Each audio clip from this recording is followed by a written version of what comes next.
As most experts agree, our economy is in a recession. To renew our economy and to ensure that we are not doomed to repeat a cycle of bubble and bust again and again and again, we need to address not only the immediate crisis in the housing market, we also need to create a 21st century regulatory framework, and we need to pursue a bold opportunity agenda for the American people.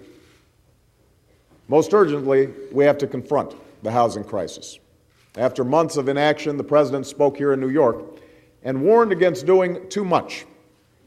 His main proposal, extending tax cuts for the wealthiest Americans, is completely divorced from reality, the reality that people are facing around the country.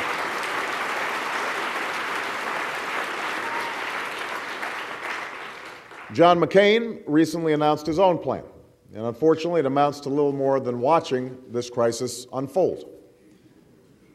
While this is consistent with Senator McCain's determination to run for George Bush's third term, it won't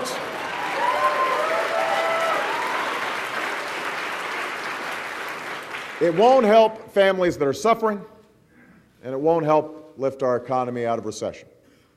Over 2 million households are at risk of foreclosure. Millions more have seen their home values plunge. Many Americans are walking away from their homes, which hurts property values for entire neighborhoods and aggravates the credit crisis. To stabilize the housing market and to help bring the foreclosure crisis to an end, I've sponsored Senator Chris Dodd's legislation creating a new FHA housing security program, which will provide meaningful incentives for lenders to buy or refinance existing mortgages.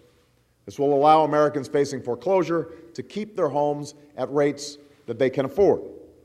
Now, Senator McCain argues that government should do nothing to protect borrowers and lenders who've made bad decisions or taken excessive risk. And on this point, I agree.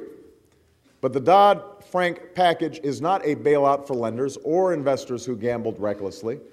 They will take their losses. It's not a windfall for borrowers, as they will have to share any capital gain. Instead, it offers a responsible and fair way to help bring an end to the foreclosure crisis. It asks both sides to sacrifice while preventing a long-term collapse that could have enormous ramifications for the most responsible lenders and borrowers, as well as the American people as a whole.